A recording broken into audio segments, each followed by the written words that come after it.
యేసు రక్తమే జయం. పరిచర్య ప్రైజ్ ద లార్డ్. జూన్ 29వ తేదీ 2025. ఈరోజు దేవుని వాక్యము, యెహోవా నామమును బట్టి ఆయనకు ప్రార్థన చేయు వారందరూ రక్షింపబడుదురు. యోవేలు గ్రంథము 2వ అధ్యాయం 32వ వాక్యము. క్రీస్తునందు ప్రియ విశ్వాసులారా, యెహోవా సెలవిచ్చినట్లు సియోను కొండ మీదను యెరూషలేములోను తప్పించుకుని వారందరూ, శేషించిన వారిలో యెహోవా పిలుచువారు కనబడుదురు. ఆ దినమున యెహోవా నామమును బట్టి ప్రార్థన చేయు వారందరూ రక్షింపబడుదురు. తరువాత నేను సర్వజనుల మీద నా ఆత్మను కుమ్మరింతును, మీ కుమారులను కుమార్తెలను ప్రవచనములు చెప్పుదురు అని దేవుని వాక్యం సెలవిస్తుంది. మరియు ఆకాశమందును భూమి అందును మహత్కార్యములను ఆయన అనగా రక్తమును అగ్నిని ధూపస్తంభములను కనబరచెదను అని.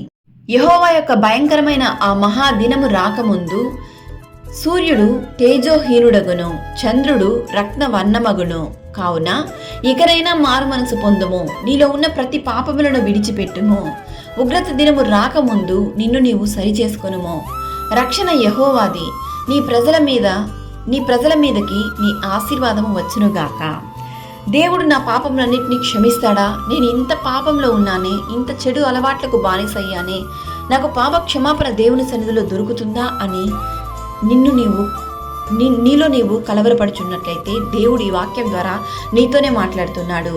దేవుని యొక్క రక్షణ, విడుదల, దేవుని యొక్క సమాధానము నీకు పూర్తిగా సంపూర్ణంగా దేవుని సన్నిధిలో ఈ దినాన నువ్వు మోకాళ్ళుండి ప్రార్థించు.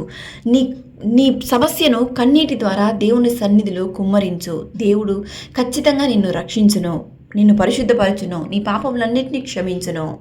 మేము రక్షణ నందునట్లు నీ ముఖకాంతి ప్రకాశింపజేయము దేవా అని దేవుణ్ణి ప్రార్థించుము.